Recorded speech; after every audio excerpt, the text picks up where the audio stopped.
So the first thing, of course, is just the welcome to the training program. It does have contact information on there. You're going to notice that under my name, text only, it's just easier for me to get your text and I will call you back because I really don't like talking on the phone when I'm talking with somebody else and all that other kind of stuff. So I will text you right back. You can, same way with John, you can always reach the office. Julie is available, get you to the right person, whatever you guys need. Doesn't matter really what it is. You can go to the Facebook page. What's nice about the Facebook page is we post things on there about all the different doggies that are coming through the program. Some fun stuff, fun things going on. It talks a little bit about joining the Remind, which is an app that we use to let everybody know if anything has changed for class. We'll get you guys signed up for that. It doesn't share with anybody else. It does not give your information to anyone else. It's a school app that will text everybody saying, we're having class today, or the instructor's sick, or something. Okay, so if you haven't already signed up for that, before you leave today, John will help you get that all logged on. And it just basically sends a text with, but it doesn't allow your number to go to anybody else. So it talks a little bit about the pairing process. Now this is for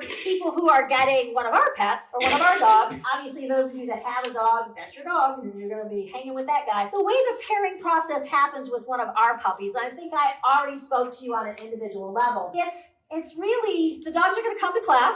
You're going to use those dogs to learn how to manage and how to train a dog that you will be getting. It's not necessarily that particular dog. And the next class that you come to, we're probably going to rotate. It's really good for the dogs to do that, to where they get to work with different people. It also allows you to see the different personalities of the different dogs. Even though they're all from the same litter, and they are pretty similar, every dog's different just like every person is different. I believe dogs pick people just as much as people pick dogs. Everybody asks how soon they will get their dogs. It really depends, guys, on how fast you're ready. Everybody in here is going to be ready at a different time, and how soon the dogs are ready. We want them to, and you, to be able to do some training in public when you get your dog. And then it says preparing for your basic access evaluation. So the first one is basic access. Basically, that's you can take your dog someplace in public and not be embarrassed and want to crawl back in your car. And then it talks about preparing for the Canine Good Citizen, the Canine Good Citizen Advanced, and the urban certification, and then finally your full access. Guys, this is a 1-year process. The only thing that we ask you all to do is try. We want you to also understand there's no time limit on this. There's no, if for some reason you guys have to go through medical procedures or there's something that's not going great with your life, you are not going to get kicked out of this program. You are not going to get dogs taken away from you. We do just want to see y'all making an effort, and we'll help you in any way we possibly can. Just keep in contact with us. We want to know that you're okay. We want to know that the dog's okay. And again, everybody's life is different, so we want to make sure that we give you as much support as we can give you, but at the same time, we do have some evaluations that y'all got to go through. And the reason that we do these evaluations is, how many of y'all guys have seen dogs in public? I think we all have, that we're all going, yeah, like that's a service dog, because it's yapping, pulling, jumping, doing something that shouldn't be doing. And it's probably somebody's little pet dog that is their buddy, and there's nothing wrong with that. I mean, all of our dogs are our buddies, but we want to have a good representation in public, and the last thing we want to have you guys have to deal with is the dog misbehaving to the point of being asked to leave somewhere. We do these evaluations, again, to make sure you're ready and your dog is ready for everything. Things to remember. One of the things that you do need to remember, guys, is anybody holding any dog is responsible for the dog's behavior. So there are laws that state the person that is in control or holding the leash at the time of the incident, whatever the heck that is responsible for that animal's behavior. One of the things I do want to cover with you guys is, please, if you can, have your dog as part of your homeowner's insurance. It's really important to have your dog insured. Your dog is going to be out in public. Other thing to look into is health insurance for your pet. There's different pet insurances out there. Pumpkin is one of the better ones that people have gone through. And Trupanion is another good one. I would just suggest even catastrophic. So you're talking about, God forbid, your dog gets hit by a car. We had a dog not too long ago at our own facility, little Charlie. He's placed now, but he got deathly ill. He ate a tiny little piece of metal, and it ended up being made out of zinc. And obviously zinc is very toxic. He swallowed that. one of those. But by the time, we have a very, very good working relationship with a local veterinarian, so they don't kill us on prices. Probably by the time Charlie got out of there, it was $8,000 to $9,000. He made it, God love him, but he had to have blood transfusions, everything. So it was a pretty hefty visit to the veterinarian. If we had pet insurance on him, we would have been not in that situation. Vaccines are something we can always do. We can help you guys with flea and tick medications. That's something that we can do. When you get your dogs, they are going to be new to your home, and they have been raised a certain way, and they all have their little houses because we have, a number of dogs. It's important for them to understand that that's their spot. Now, as these dogs get older, as they learn their manners in your home, by all means, they do not have to do that for the rest of their life. I think it is important for dogs to understand that it is okay to be kenneled, because as a veterinary technician, I can tell you, at some point in your dog's life, he's going to either have to be boarded, he's going to have to be groomed, or he's going to have to go to the veterinarian overnight. How that dog's stay goes is how well you've prepared him for that. They all have to be at some point in a safe area, which is a kennel. As they mature, absolutely. You can, whether you want your dog to sleep in your bed with you, it's up to you. They're your dog. The other thing is we want your dog to be safe. We need them to be safe if you're not home. Most doggy diseases, if not almost 100%, are passed through fluids. And you're talking slobber, pee, poo, licking each other's tushies, all that other kind of stuff. And unfortunately, most public dog parks, or just about all dog parks, it's not regulated. There's nobody saying, do they have this bug? Do they have that bug? Have they had all their vaccines? If there's a water source, they're going to be drinking out of the same water. The other side to this is this. Dog parks can be ridiculously dangerous. Has anybody had your pet dog or a pet dog ever attacked by another dog?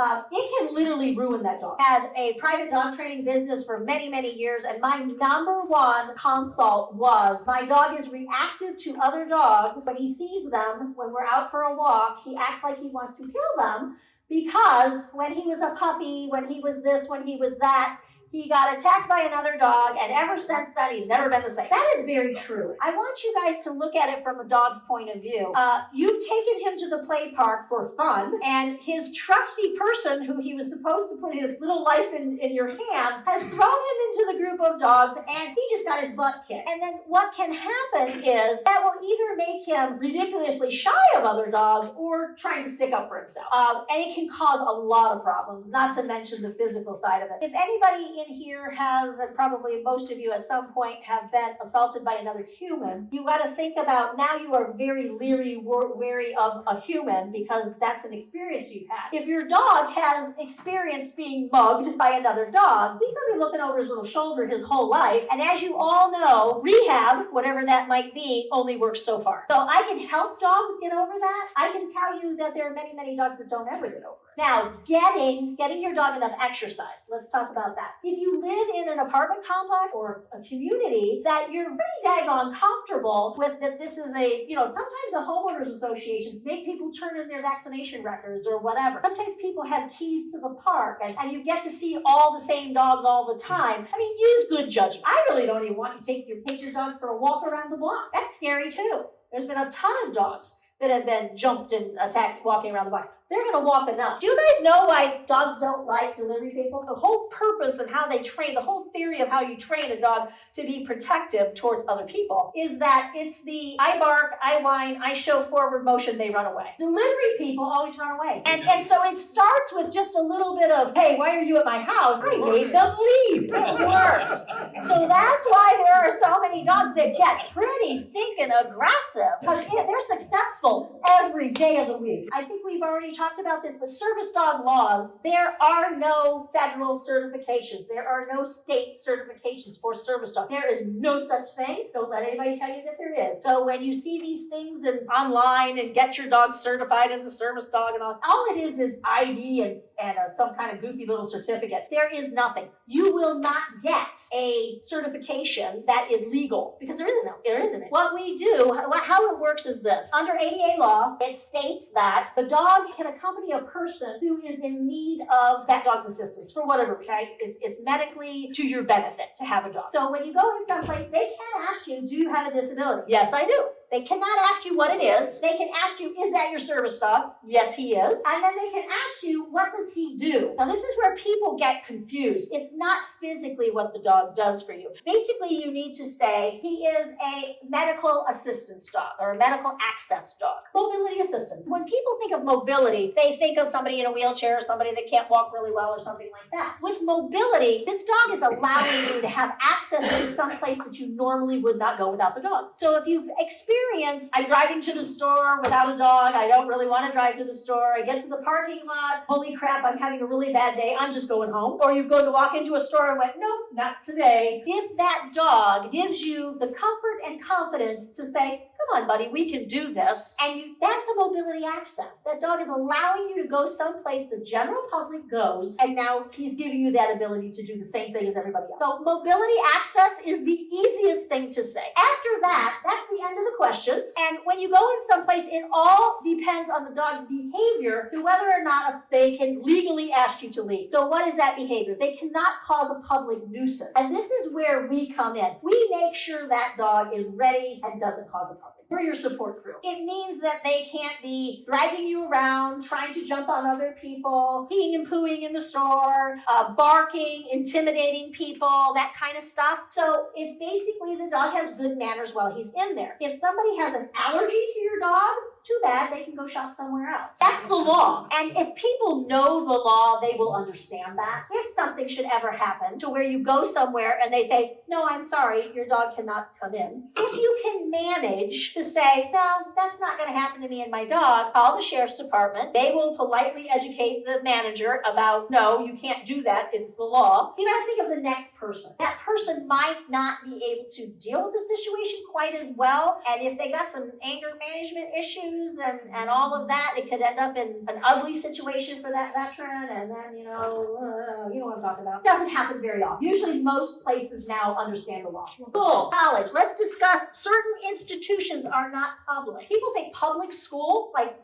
grade school and all of that, it is up to the administration to allow the dog to attend. Now, most places will allow that to happen, but it is a process. It's where the general public is allowed to go. A restaurant is great. The general public can come in and sit down. General public's not allowed in the kitchen. A doctor's office. The general public is not necessarily allowed in a doctor's exam room unless you have an appointment. The VA does not fall under ADA law. So whether the VA accepts service dogs at that particular location is strictly up to that administration. We had that problem in Florida. One of our hospitals, Tampa, they were having a horrible time with dog attacks in the VA. So people, veterans bringing their service dogs in and then being aggressive towards other dogs, and it was just like this big old nightmare of something going on. So they put their foot down and said, no more dogs. And then what veterans said is, fine, we're not coming to our appointment. So you can see us in the parking lot. So what they ended up doing again was saying, we will accept service dogs, but please understand, if there's any misbehavior on that dog's part, you're out. So again, this is just all working together with people. If your dog is trained, I have to tell you, I've never been questioned. I have never been asked to leave anywhere. I've never been asked not to come in someplace. The dogs they're really well mannered. While the dog is in training, the trainer of that dog has all the legal rights and privileges of a person who has a disability. So as a trainer, I am allowed to take dogs out and about and do whatever I want to with them. Those of you that are getting some of our doggies, what we're going to do is we will probably bring in a few of the dogs for y'all to meet, and then we'll start with just a couple of dogs and take turns and show you where we start, where we go, how we go on. What will happen at some point, probably after, could be 3 weeks, could be 6 weeks, we'll join back up together. So please bring comfortable clothing. If you guys have any balance issues, please don't feel funky about bringing a walker. I know that's kind of hard sometimes, but we don't, these are young dogs. If they push up against you, if you got a bum knee, you want to bring something to protect that. We'll keep the doggies under control the best we can. Guys, you're all veterans in here, so awesome. I always said this is the safest place in the world. I like it.